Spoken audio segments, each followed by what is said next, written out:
mag-asawa na nagtsatsaga na manghuli ng isda at sila rin ang naglalako. At tunghayan nga po natin ang kwento ni Nanay Wilma.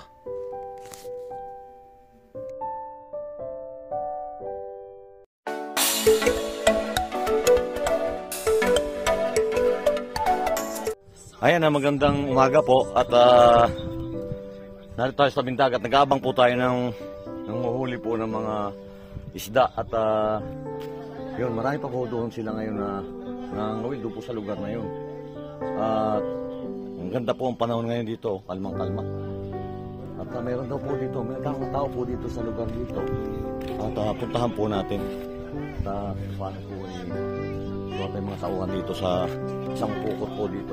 Sabi po natin sila. Hello, magandang umaga po, ma'am. Ay, magandang umaga. Bili ko kayo ng isda at maubos ko yung... Ano ba yun? Ititinda mo yun? Lumahang, katsawang, Wow, tingnan talakito. ko nga. Oh, wow. Mura lang, 20. Ayun oh, ang daming isda.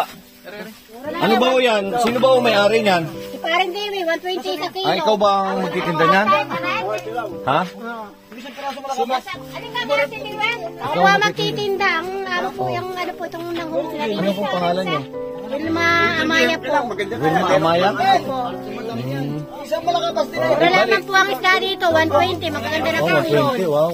Sariwang-sariwa po yun. Ano ba yan? Porsentuhan ka lang ba Oh, yan? porsentual lang po ako doon. 20 sa isang daan po, 20. Bali, porsentuhan ka lang dyan. Magkano ang, ano ba dyan? Ilang kilo ba yan lahat? 10 kilo, di 80 ang akin. 10 kilo, 80 sa'yo. Oo. Ay, ilang kilo ba yan? Ano yung mga 10 lang po yan. Ganun.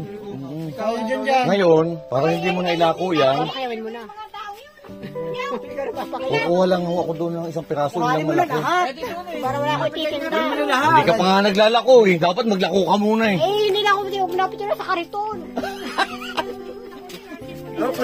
Ayan, tinalako daw ni Ma'am ano? Wilma Amaya. Wilma.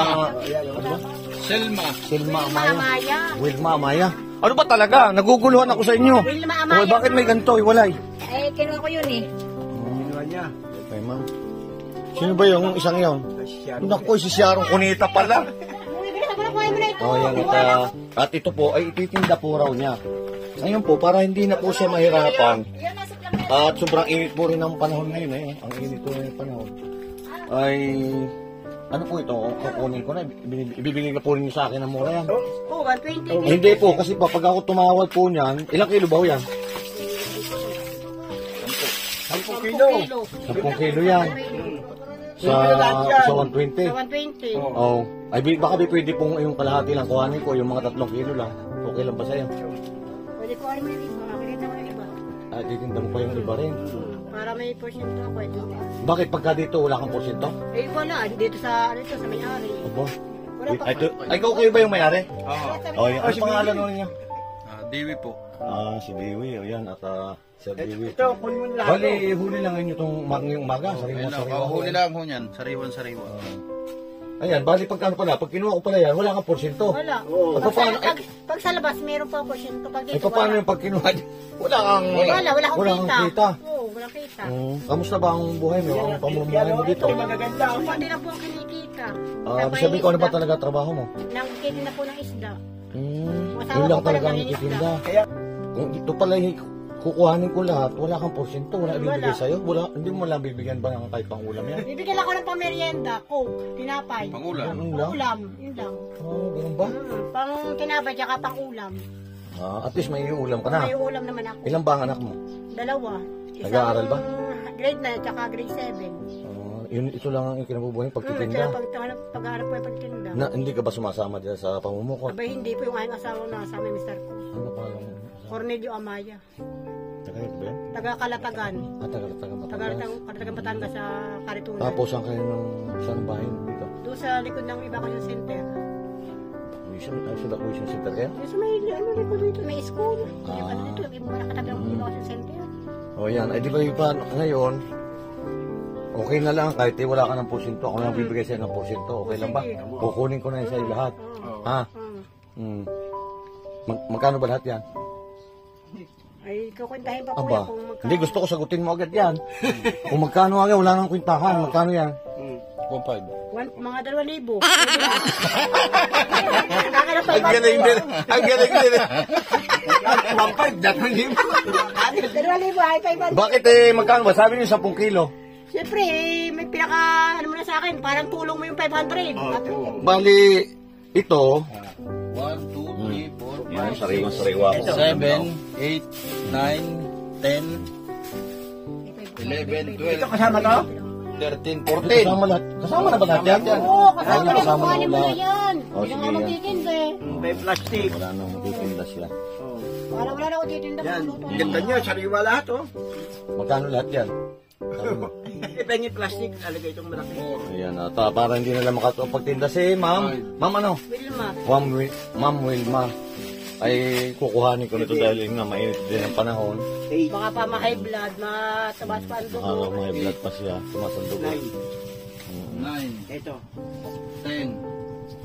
11. Ito, bebe. Itong ganito, magkano itong ganito? 13. Bebe.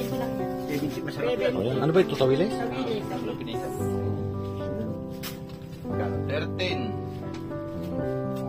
1, 2. 1,350. 1,4. 1.5 pati. Ngayon, wala kang porsyento. Walang porsyento. Bibigyan mo na lang ako ng pansomple kasi tinapay. Bibigyan na lang kita ng ano. Dapat nga, may pre ako dyan. Wala akong pre. Abay, ito yellow, pre.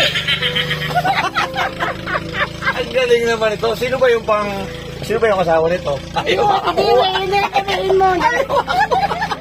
Hindi, yan. Kukuhanin ko na ulat yan. Para hindi mo naribinta.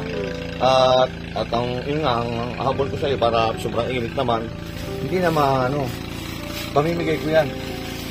Bibigyan mo na para... Hindi, ibibinta mo, ikaw mamimigay. Lagay ko na. Hindi, okay na, sige sa na. mga kamag-anak Hindi, mo. dadalhin ko na sa Boralian. Hindi, ngayon, di 1.5 yan. Sige, para makauwi. Makauwi ka na doon sa inyo dahil ang oras na, alas 10. Estudyante. Masusundo ka pa ng estudyante. Estudyante sa Oo, fishery. yan. Ayan, ganun na lang ang ano ko para makatulong din ako sa iyo. Hindi ka naman daw bibigyan ng porsyento. Pagka pala narito, walang porsyento. Pero kung pagka lumabas ka na, dapat inilabas mo sana kahit hanggang dyan lang, magkakaporsyento ka na. Hindi na eh. Siyempre kasama din ang aking asawa. Di para wala nang ano sa kanya. Bawas ang kita nila. Siguro hindi pa rin nila yun. Bali ang asawa mo pala, kasama rin dito. Di malaki may kunting kita rin sila. Oo. O, sige. May plastic pa tayo. Sige, at para makauwi ka na lang. Aba, kulang yan. Ito yung ito po yung bayad. Bali magkano yun? Sabi mo, 1.5? 1.5 po. O ito, 2,000 yan. Di ba wala ka sabi sa'yo, hindi ka bibigyan ng porsyento? Sige, at sa'yo na yung sukli niyan.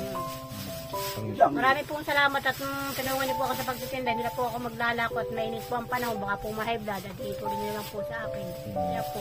Si Wilma, sige, at least makauwi ka na sa inyo ng maaga. O bumawas ka ng pangulam mo doon. May pakulang po. Ako isa lang May parang naluluha ka. Eh siyempre, makikita ko nung kaklase ko ni ano. Hindi. Samuel! O, sa taot kay Limuel, kay Utol. Sa taot mo, sa taot mo kay Limuel doon sa Europe. Dito sa Norway. Sa taot mo. Sabi mo, Hello, sa Limuel, kamusta ka na dyan? Sana pag uwi mo, magpikikan ulit tayo. Dating gawin natin ng barkada. Lutuan uli.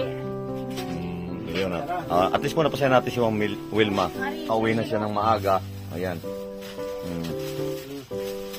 Maraming salamat, boss. Okay, boss. Thank you, thank you. Ayan, maraming salamat. Thank you very much. Sana'y marami pa kayong matulungan katulad naming mangisda. Maraming salamat.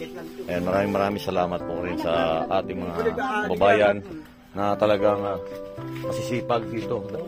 Ayan, at maraming salamat po. O yan, makakauwi ka na ng maayos. Makakauwi na po ako. Salamat po. Kinuha niyo po ang aking isda ng maaga. Hindi na po ako magtitinda po. Salamat po. Salamat po ay sasakyan. Pajero lang po. Bisikleta. O at least makakauwi ka na ng maaga, masusundo mo ng maaga yung... Mga estudyante ko po. Oo, ayan. Sige po. Salamat po. Sige, ingat ha.